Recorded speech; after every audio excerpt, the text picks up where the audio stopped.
I bet $500,000 this black waitress is too stupid to speak Chinese.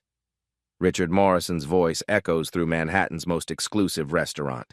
He points directly at 19-year-old Zoe Taylor like she's a circus animal. She probably dropped out of high school. Morrison stands up, towering over her. These people can barely speak proper English, let alone real languages. He snaps his fingers in front of Zoe's face. What's 2 plus 2, sweetheart? Need your phone calculator for that? The tech billionaire pulls out his own phone, recording her humiliation. His 3 Chinese business partners look mortified as other diners stop eating. We need this quantum computing contract translated perfectly, Morrison announces loudly. $200 million depends on it. But instead of hiring professionals, let's watch this dropout embarrass herself. Crystal chandeliers cast harsh light on Zoe's trembling notepad. Her professional smile cracks slightly. Have you ever seen someone get exactly what they deserve? Morrison continues his Mandarin performance, unaware that Zoe understands every cruel word. He describes her as another uneducated young server who probably can't even read. His Chinese partners grow increasingly uncomfortable as nearby tables pull out phones to record. She's typical of her generation, Morrison sneers in Mandarin, lazy, entitled, and completely useless in the real world. Zoe quietly finishes refilling their water glasses. Her hands are steady now. Something shifts in her expression, a flicker of steel replacing the uncertainty. She turns to face the Chinese executives directly. When she speaks, her voice is calm and crystal clear. Gentlemen, I couldn't help but overhear your discussion about the quantum computing partnership. Your concerns about algorithm scalability are completely valid, but there's actually a more elegant solution using recursive neural networks that could reduce processing time by 40%. The words flow in perfect Mandarin. Not just fluent, flawless. The Beijing accent is so precise it sounds like she grew up in the capital. Complete silence. Morrison's jaw drops. His phone slips from his hand, clattering onto the marble floor. The Chinese executives stare in absolute shock. Zoe continues without missing a beat, switching effortlessly between Mandarin dialects. The technical specifications in your contract could be optimized further. I notice you're using outdated encryption protocols that leave vulnerabilities in data transfer. She's not just speaking Chinese, she's demonstrating advanced knowledge that would challenge PhD computer scientists. The lead Chinese executive recovers first, leaning forward with fascination. How do you know about quantum algorithm architecture? I've been following your research papers, Zoe replies smoothly in Mandarin. Your team's work on quantum entanglement protocols is brilliant, but there's room for improvement in the decoherence correction systems.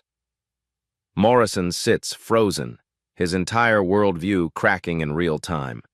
The restaurant has gone completely quiet except for the soft sound of phones recording this impossible moment. One of the Chinese partners pulls out his business card with trembling hands. Miss, we must discuss this further. Are you available for consultation? The same girl Morrison just called too stupid is now being courted by billionaire tech executives. How does a 19-year-old waitress know advanced quantum computing theory? What happens next defies every assumption in the room. Word spreads through Lumiere restaurant like wildfire. The impossible girl who just embarrassed a tech billionaire in perfect Mandarin becomes the center of attention. A Russian oligarch at table 12 grows frustrated with his translator. The elderly man pounds his fist, shouting about cryptocurrency contracts worth millions. His translator looks helpless. Zoe approaches quietly. Excuse me, sir. I couldn't help but notice your difficulty. She switches to flawless Russian with a perfect Moscow accent. Your translator missed several critical terms in the blockchain protocol. The smart contract language actually favors the Saudi partner unfairly. The oligarch's eyes widened.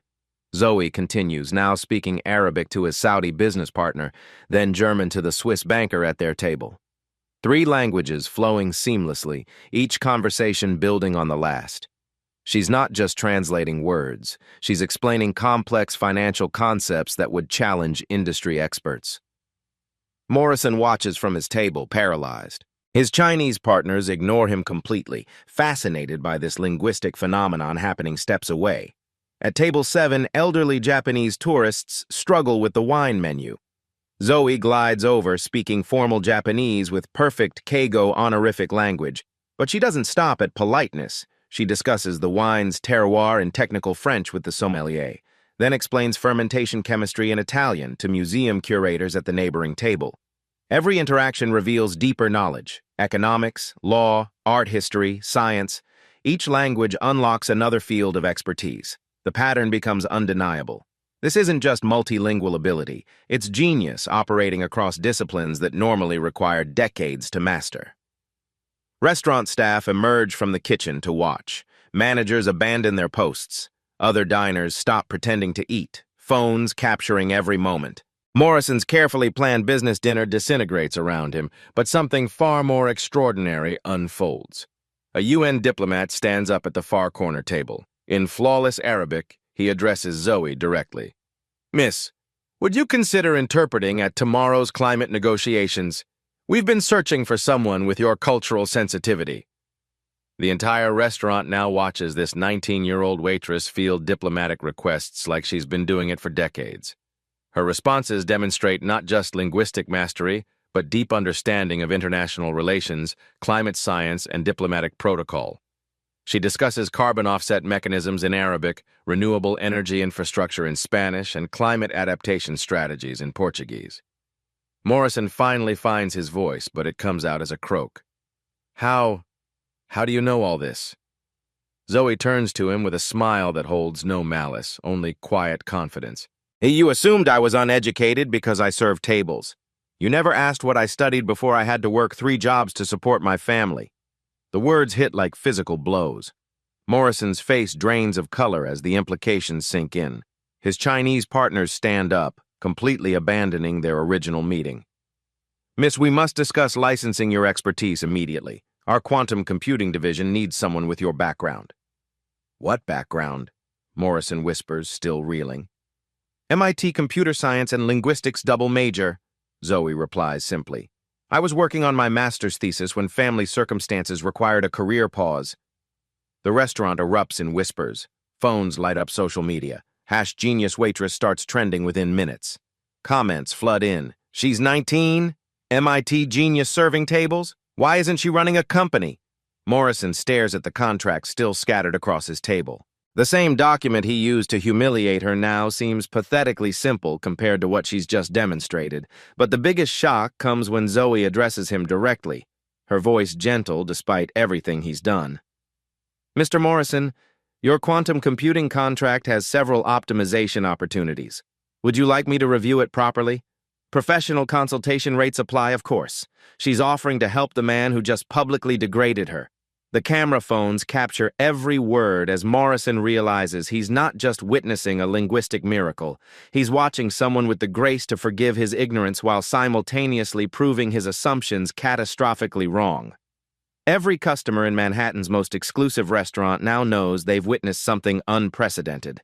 A young woman dismissed as worthless has just demonstrated capabilities that threaten the very foundations of how society judges potential.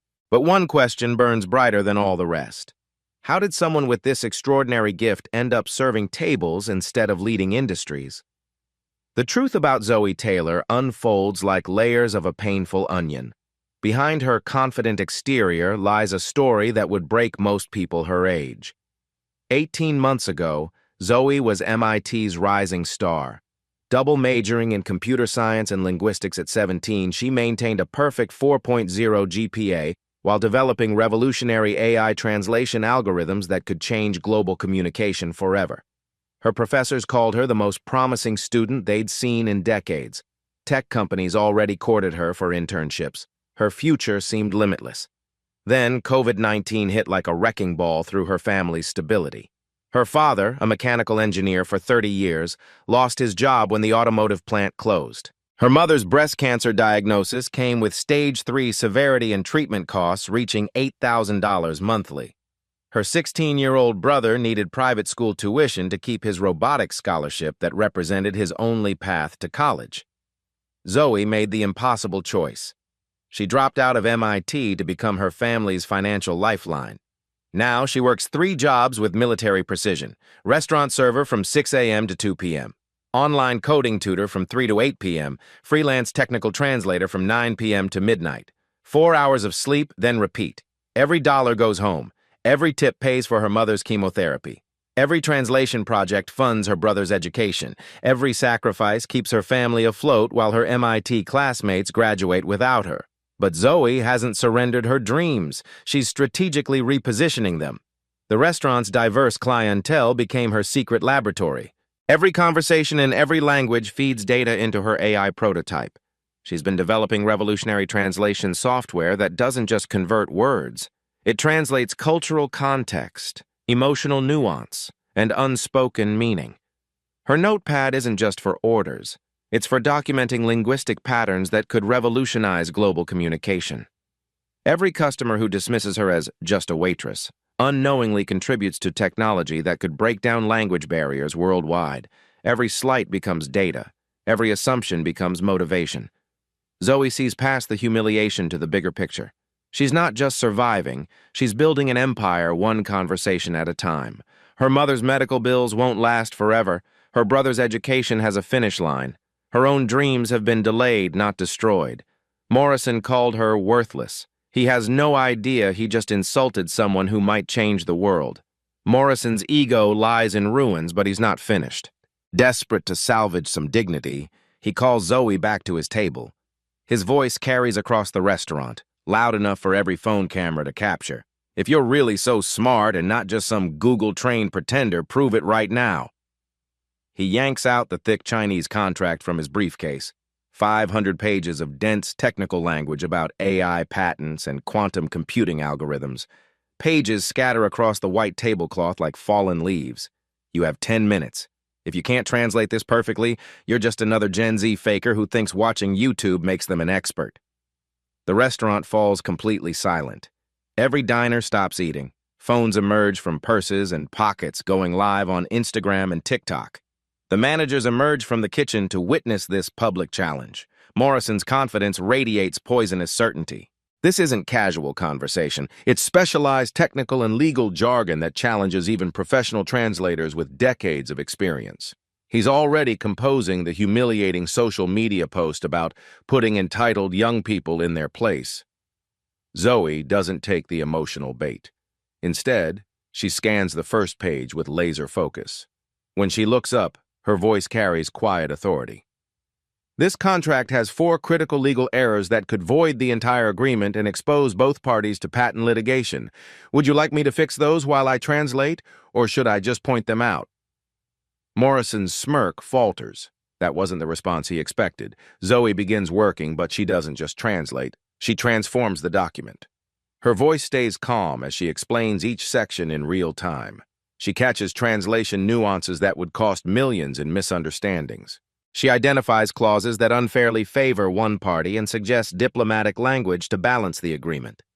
The quantum algorithm description in Section 12 could be optimized for 23% better performance, she notes, writing comments in perfect Chinese calligraphy. The patent language in Section 18 provides inadequate international protection, and the regulatory compliance section overlooks potential issues in 5 different countries. The Chinese executives frantically take notes. One whispers to another in Mandarin, "She's better than our entire legal and engineering teams combined." They start firing technical questions at Zoe: quantum computing theory, intellectual property law, international trade regulations, questions that stump most industry veterans. She answers each one with the casual confidence of someone who's been thinking about these problems for years. Morrison's panic becomes visible. His carefully planned business deal is being rewritten by a teenager, but more terrifying, she's making it exponentially better. His Chinese partners now look at him with disappointment, wondering why he's been wasting their time when this kind of talent was sitting right in front of them. The crowd grows larger. Restaurant patrons abandon their meals to watch. #Genius Waitress trends globally. Comments flood in. She's 19? MIT needs to give her a full scholarship. Why isn't she running a company? Local news outlets pick up the story.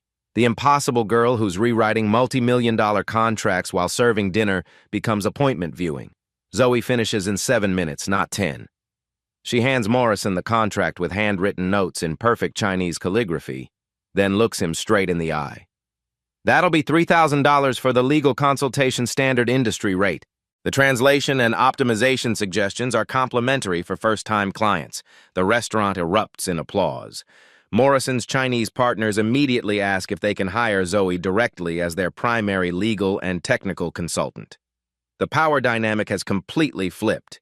The entire restaurant watches a 19-year-old rewrite the rules of business while the man who called her too stupid sits in stunned silence. But Morrison's humiliation is just beginning. The viral videos spread like wildfire, but success brings unexpected enemies. Within hours, #Genius Waitress trends worldwide, and the backlash begins with surgical precision. Restaurant manager Tom Bradley pulls Zoe aside, his nervous energy radiating anxiety. "You're causing major disruptions. Customers come here for dinner, not a circus. Corporations are getting complaints." The complaints paint Zoe as everything society fears about young people. Attention-seeking, disrespectful to authority. Making older customers uncomfortable. The familiar weapons used to tear down anyone who dares to shine too brightly. Other servers turn cold overnight. "She thinks she's better than us," whispers Sarah from the hostess station. "Probably staged the whole thing for social media fame." Jealousy disguised as concern spreads through the staff like poison. Morrison unleashes his network's full power. Phone calls to the restaurant owner. Threats to pull his corporate events worth $200,000 annually. Whispered campaigns through his business circles about Zoe being difficult and unpredictable. The attacks focus laser-sharp on her age. Too immature for real responsibility. Lacks real-world experience. Book smart but business stupid. Doesn't understand how things really work. Every stereotype about young people weaponized against her extraordinary abilities. Even worse are the concerned trolls hiding behind fake mentorship. "We're not ageist, but she needs to learn respect. Young people today think they know everything. She should be grateful for the job instead of showing off." The financial pressure intensifies.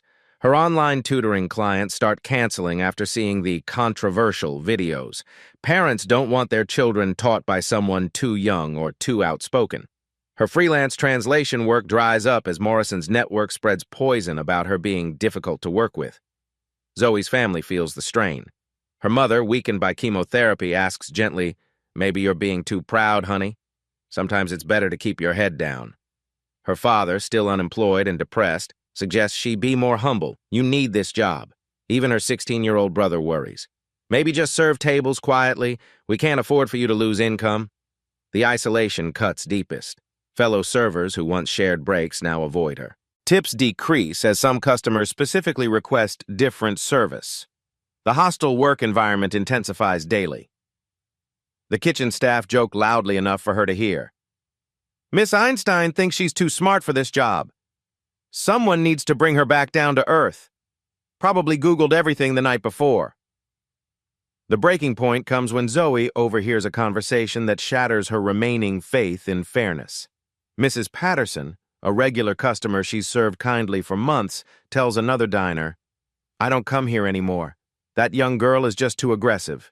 It makes me uncomfortable how she talks back to important people." The woman never witnessed the original incident.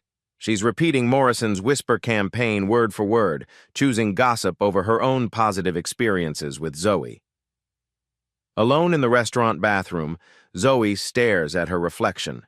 Dark circles under her eyes from sleepless nights, hands rough from constant work. The weight of supporting her family pressing down like gravity. She thinks about her grandmother who cleaned offices for 30 years while speaking 4 languages fluently. A brilliant woman whose genius died unknown because she never got the chance to prove her worth. Zoe makes a decision that will change everything. She won't retreat into invisibility for comfort or safety. She won't apologize for excellence. She won't shrink to make others feel bigger. The world tried to crush her grandmother's potential. It will not crush hers. But as she exits the bathroom, she overhears Morrison on his phone arranging something that could destroy her permanently. The medical emergency erupts without warning. A Japanese businessman clutches his chest, collapsing beside table 9. His face turns gray as he gasps for air, his teenage daughter screaming in Japanese as he hits the marble floor. Paramedics arrive within minutes, but communication breaks down immediately. The girl speaks only Japanese and broken English. Critical medical information gets lost in translation as precious seconds tick away. "Does he have allergies?" the lead paramedic shouts. "What medications is he taking?" The daughter responds frantically in Japanese, but nobody understands. The paramedics prepare standard cardiac medication while she becomes increasingly hysterical. Zoe doesn't hesitate. She drops her water pitcher and rushes over, kneeling beside the panicked girl. "Tell me everything about your father's heart condition," Zoe says in perfect Japanese. "I'll translate for the doctors."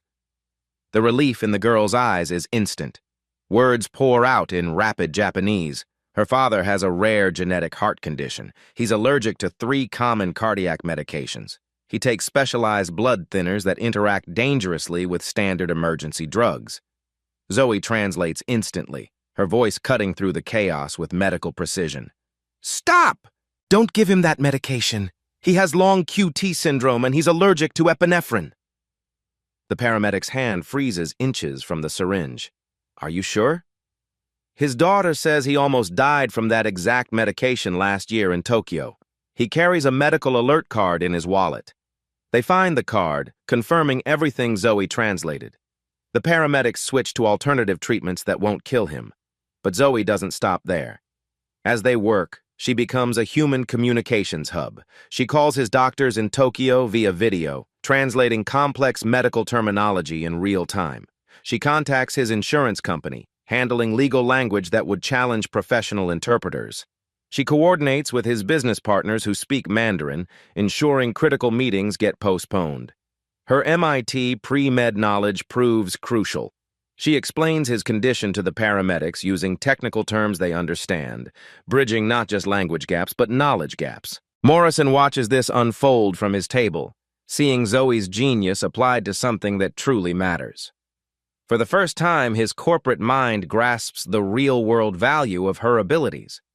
The lead paramedic, Maria Santos, asks for Zoe's contact information.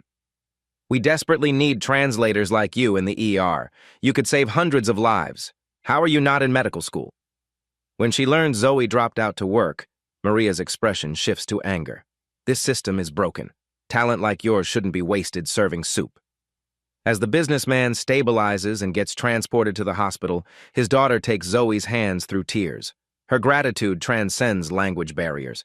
This moment, human connection across cultural divides, represents everything Zoe's technology could enable globally. Dr. Elizabeth Thompson, a venture capitalist who witnessed everything, approaches Zoe discreetly. "What you just did, that coordination, cultural sensitivity, technical knowledge, that's the future of emergency medicine. We need to talk." Morrison's Chinese partners pull him aside. "This young woman demonstrated more practical value in 20 minutes than your entire presentation promised. Why is American society wasting her talents when she could be saving lives and building the future?" Social media explodes again. Videos of Zoe coordinating the medical emergency go viral worldwide. Comments pour in from healthcare workers, immigrants, and families sharing stories of communication barriers in critical moments. Restaurant management suddenly changes their tune. Instead of trying to silence Zoe, they want to feature her. Reservations spike as people want to meet the genius teenager. The shift is palpable. Zoe receives a text from her mother. "I saw the news. I'm proud of who you're becoming." As the evening winds down, Morrison approaches Zoe with something that looks like respect mixed with shame. Morrison requests a private meeting the next day. His penthouse office overlooks Manhattan like a concrete throne, a stark contrast to the restaurant's service corridors where their story began. "I've built my career on recognizing talent and innovation," Morrison begins, his voice stripped of yesterday's arrogance. "Last night I realized I've been completely blind to the most obvious source of both." He spent the night researching Zoe's background.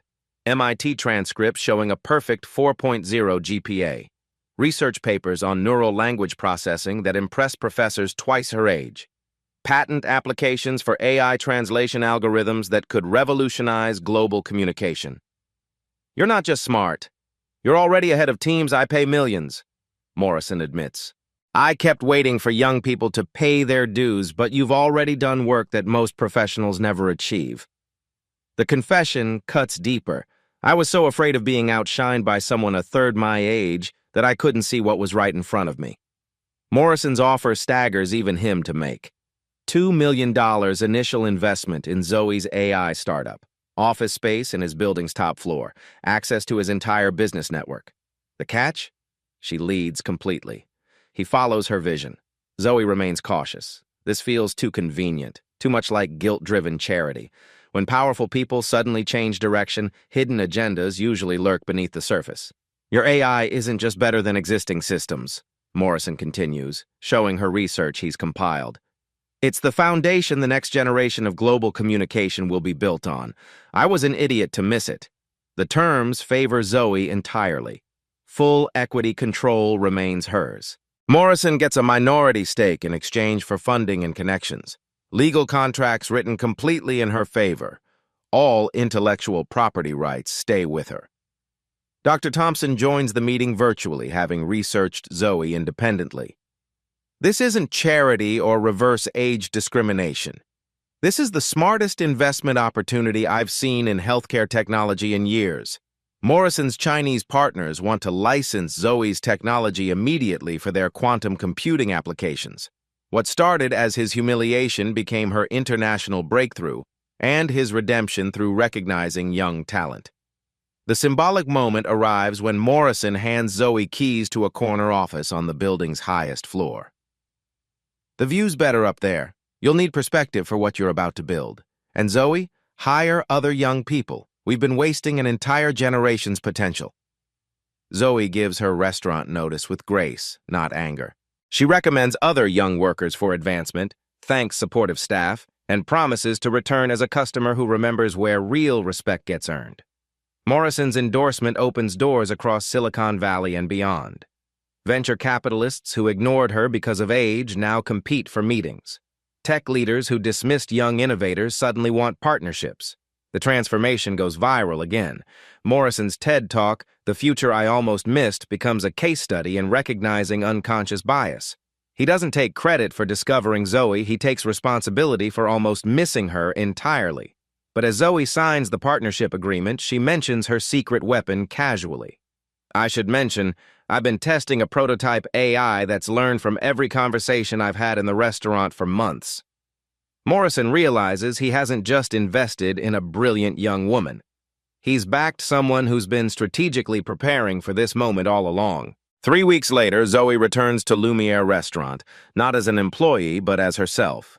She's here to meet Mrs. Patterson, the elderly customer who stopped coming after Morrison's whisper campaign poisoned her mind against disrespectful young people. Mrs. Patterson fidgets with her napkin, embarrassment coloring her cheeks. "I'm so ashamed. I've been coming here for 5 years, and you were always the most thoughtful server. I should have trusted my own eyes instead of listening to gossip about entitled youth." Zoe doesn't lecture or shame. Instead, she asks about Michael, Mrs. Patterson's 14-year-old grandson who's struggling in school. The gifted boy is falling behind in Spanish class because traditional teaching methods don't match his learning style. "Would you like me to tutor him?" Zoe offers. Not as a business, as neighbors helping neighbors. Understanding multiple languages can actually help gifted students process information differently. Mrs. Patterson's eyes well up. She admits feeling overwhelmed by how fast the world changes. So much technology she doesn't understand.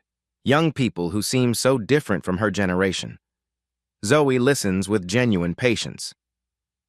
"Change feels threatening when we don't understand it," Zoe says gently. "But your generation faced changes my generation can't imagine. You adapted to computers, cell phones, the internet. You're stronger than you think." Through careful conversation, generational barriers dissolve. Mrs. Patterson shares stories of her own workplace struggles as a young woman, how male colleagues dismissed and underestimated her. She recognizes the patterns she's been unconsciously perpetuating. When Michael arrives for his first tutoring session, his confidence is shattered. Spanish conjugations feel impossible. Other kids call him stupid. Zoe shows him how language patterns connect across cultures, how his gaming skills actually help with learning syntax. "Languages are like code," she explains, watching his face light up. "You're already a programmer, you just don't know it yet." Within an hour, Michael successfully orders in Spanish from a passing waiter. His grandmother beams with pride as other customers spontaneously applaud. The ripple effect spreads quickly. Parents overhearing the session ask about tutoring for their children. Soon, Zoe has a waiting list of young people whose potential needs unlocking. Mrs. Patterson asks the question that matters most. Why did you come back after how I treated you? Zoe's answer carries profound simplicity. Because connection is stronger than conflict. My technology works, but it's useless if people don't trust each other enough to use it. Mrs. Patterson becomes Zoe's first beta tester for the consumer version of her translation app. Eager to connect with diverse neighbors and understand her grandson's rapidly changing world.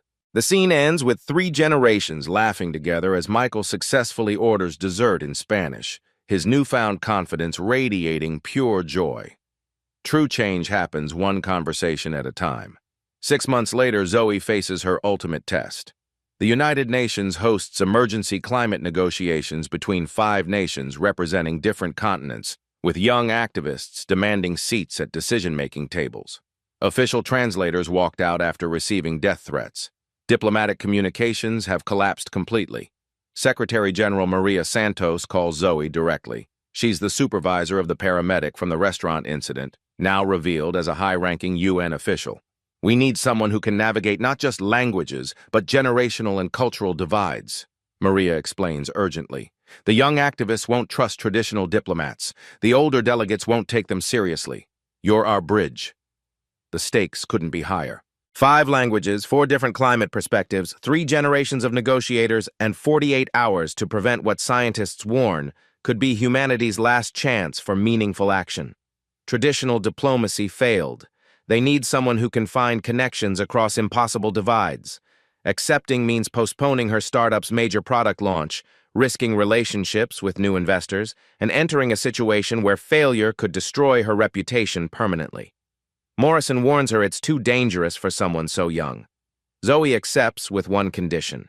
She'll use her AI translation prototype in real time, making this the ultimate field test of technology designed to bridge understanding gaps between generations.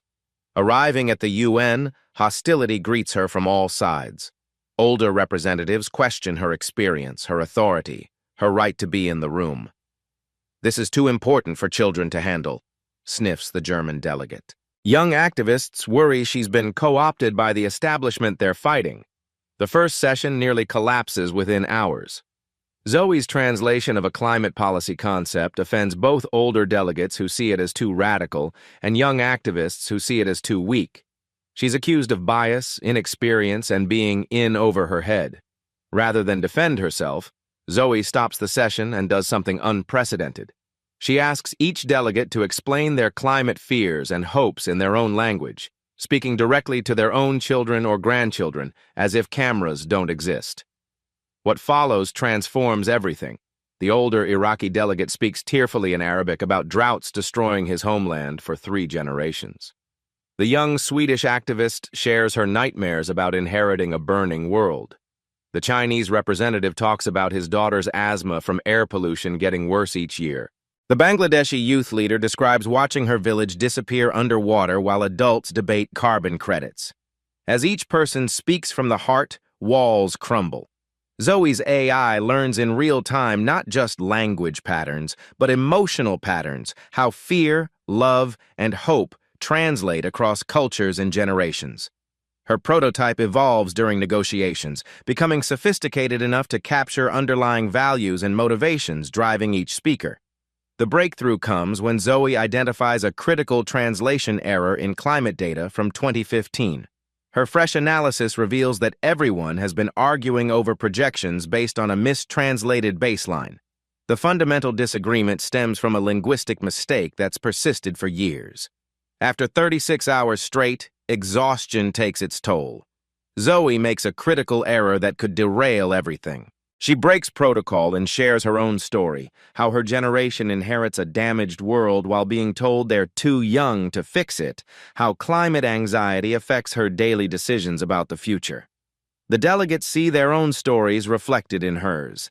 The Chinese representative remembers being dismissed as too young early in his career. The Iraqi delegate recalls his children's climate fears keeping him awake at night. The generational divide begins healing through shared vulnerability. Instead of adversaries facing a translator, they become collaborators building solutions together.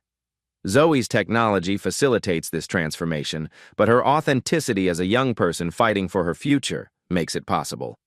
With 6 hours remaining, a crisis strikes. Breaking news reports another major country withdrawing from previous climate commitments. Blame flies across the room. Trust evaporates. Security recommends ending negotiations immediately. Zoe proposes something unprecedented. Each delegate will record a message to children in their countries, explaining either why they failed or why they succeeded. Her AI will ensure perfect emotional translation across cultures, capturing not just words, but the weight of promises made to future generations. This becomes the ultimate test of her philosophy. Can AI facilitate genuine emotional connection? Can technology help older and younger generations understand each other's climate perspectives? Her AI doesn't just translate words, it captures the emotional urgency of climate action, the cultural context of environmental responsibility, and universal parental love. When the messages play back, hardened negotiators cry openly. The breakthrough creates momentum.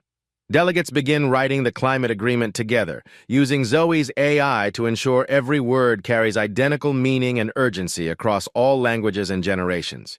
They're not just setting carbon targets, they're creating a new model for intergenerational cooperation on humanity's biggest challenges. Personal costs mount as investors grow furious about delayed launches.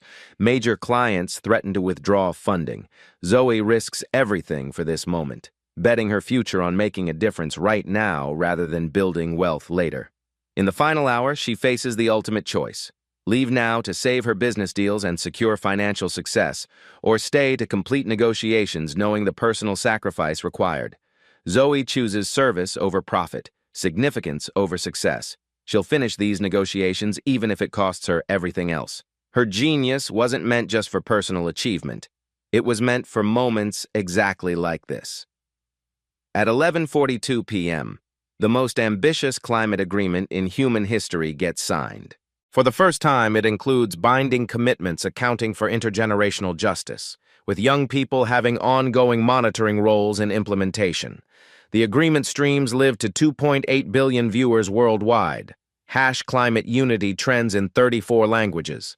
Zoe's name becomes synonymous with using technology to bridge divides that matter most for humanity's survival. Global leaders praise the Zoe Protocol, AI-assisted communication ensuring cultural and generational perspectives never get lost in critical negotiations again. But as celebrations begin, breaking news devastates her personal world. Her startup's main competitor announces they've stolen her AI technology patents, launching a product suspiciously similar to her years of work. The same night she saves the planet's future, someone tries to steal her own. Despite the patent theft that could destroy her financially, Zoe focuses on what truly matters. The climate agreement isn't just signed, it's revolutionary. Her AI-mediated communication protocols become the new global standard for inclusive negotiations, ensuring no voice gets lost in translation again. The UN announces something unprecedented, the permanent Zoe Protocol for all future international negotiations. Her prototype becomes the foundation for a new era of diplomatic communication that bridges not just languages, but entire worldviews across generations and cultures. At 19, Zoe becomes the youngest person ever to address the UN General Assembly. Her speech about technology for understanding gets translated into 200 languages and becomes required viewing in schools worldwide. Students from elementary to university study how one teenager changed global diplomacy forever. Secretary General Santos presents Zoe with extraordinary recognition, a specially created UN medal for service to future generations. Only 15 have ever been awarded in the organization's history, and she's by far the youngest recipient. The ceremony broadcasts live to every continent. The medal ceremony became a television appointment globally. World leaders stand to applaud as Zoe accepts recognition that acknowledges her not as a promising young person, but as someone who's already changed history. Media transformation follows immediately. Every major outlet wants interviews, but the story transcends individual achievement. Zoe becomes the global symbol of what happens when society stops underestimating young people and starts amplifying their voices instead. The restaurant where everything began requests a special visit. This time, Zoe enters Lumiere as an honored guest. The same dining room where Morrison humiliated her for being young now hosts a celebration of youth leadership. The contrast couldn't be more profound. Morrison doesn't try to take credit for discovering Zoe. Instead, he uses his platform to confront his own biases. His TED Talk, The Future I Almost Missed, became a viral case study in recognizing unconscious ageism. He transforms from cautionary tale to redemption story. The patent theft that threatened to destroy her actually backfires spectacularly. Global attention on Zoe's innovations creates a bidding war for licensing her technology. Multiple countries want to implement her diplomatic communication protocols. The theft gets exposed publicly, destroying her competitors' credibility while elevating her own. Major universities compete to offer Zoe positions not as a returning student, but as a professor despite her age. Harvard, MIT, and Stanford create special programs around her work. She chooses to build something entirely new, the Global Youth Innovation Institute, dedicated to amplifying young voices in global decision-making. The success enables everything Zoe dreamed of for her family. Her mother gets the best cancer treatment available and enters complete remission. Her brother Michael returns to his robotics program with a full scholarship to MIT's engineering school. The family that struggled to survive now thrives together. Cultural transformation ripples outward. Major corporations create youth advisory boards with real decision-making power. Governments establish future generations departments led by people under 25. Age discrimination becomes as socially unacceptable as other forms of prejudice. Zoe's technological legacy extends far beyond translation. Her AI learns to bridge understanding gaps across age, culture, and experience. It became the foundation for family therapy apps that help parents communicate with teenagers, international business software that prevents cultural misunderstandings, and educational tools that help teachers connect with digital native students. Countries begin implementing the Zoe Protocol for all sensitive negotiations. What started as emergency climate talks became the new standard for inclusive global governance. Young people worldwide gain seats at decision-making tables that previously excluded them. Mrs. Patterson becomes one of Zoe's biggest supporters, volunteering at the Global Youth Innovation Institute and helping bridge generational divides in her community. Her grandson, Michael, now fluent in 3 languages using Zoe's methods, starts a youth translation program at his school that spreads to districts nationwide. Dr. Thompson's early investment pays off beyond anyone's imagination. She becomes the leading investor in young innovators, using Zoe's success to prove that age represents an advantage in disruption rather than a limitation requiring patience. The Future Voices Act passes in multiple countries, requiring all long-term policy decisions to include meaningful input from people who will live with consequences longest. Early implementation shows more sustainable, innovative policy outcomes when young perspectives get included from the beginning. The story catalyzes a worldwide youth leadership revolution. Young people globally start demanding seats at decision-making tables, using Zoe's communication protocols to make their voices heard across language and cultural barriers. The movement spreads to every continent. 1 year later, Zoe returns to Lumiere Restaurant for a quiet dinner. She's not there for publicity or celebration. She's there because it represents where she learned that genius without opportunity gets wasted. But genius with courage can change everything. She sits at the same table where Morrison humiliated her for being young. This time, she's joined by young climate activists from 5 continents, former restaurant co-workers who've joined her institute, Mrs. Patterson with her now multilingual grandson, and Morrison himself, transformed from antagonist to ally. The deeper victory becomes clear. Success hasn't changed Zoe's core mission of using technology to amplify unheard voices. The wealth, recognition, and power serve a larger purpose. Her true legacy gets measured in barriers broken, voices elevated, and potential unlocked across generations. Inspired by her story, viewers worldwide begin sharing encounters with dismissed young talent. The teenager with revolutionary ideas, the young activist fighting for change, the student whose questions challenge established thinking. Recognition spreads like ripples across society. The Zoe story became a curriculum in schools worldwide, teaching about unconscious bias, the value of diverse perspectives, and how technology can serve human connection rather than replace it. Children learn that age doesn't determine the value of ideas. The story forces institutional reckonings with age-based assumptions across industries. How young is too young becomes a question organizations can no longer answer without justification. Merit begins mattering more than years of experience. In quiet moments, Zoe reflects on her journey from dismissed waitress to global leader. She thinks about every young person told to wait their turn or pay their dues. She realizes she didn't just achieve personal dreams, she opened doors for an entire generation. Her grandmother, who cleaned offices while speaking 4 languages fluently, never got the chance to prove her genius to the world. But through Zoe's success, that brilliant woman's legacy finally gets the recognition it deserved. The transformation is complete. A 19-year-old who was dismissed as worthless became the voice of her generation and the bridge between all generations. 2 years after the UN climate negotiations, Zoe addresses the World Economic Forum at 21. Her keynote speech isn't about technology or climate policy.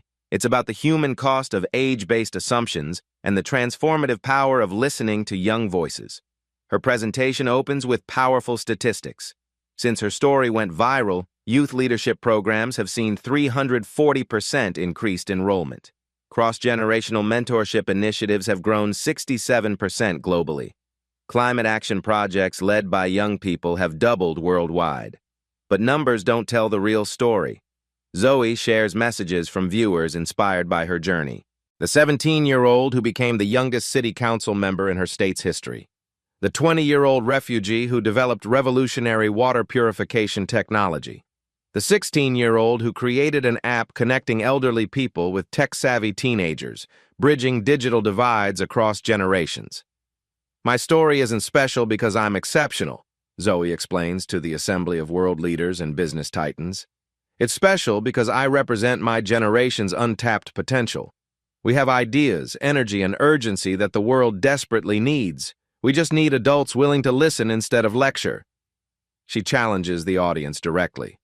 How many young innovators are in your communities right now, dismissed because of their age? How many solutions to your biggest problems are being ignored because they come from people under 25?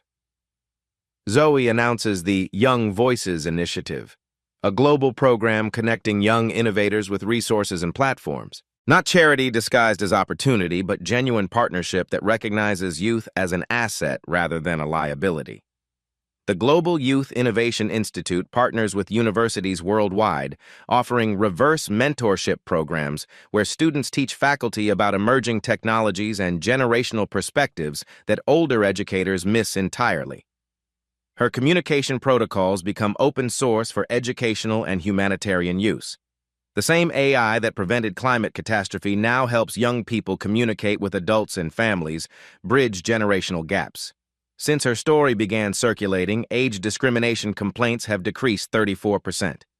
Young leadership in business and politics has increased 78%.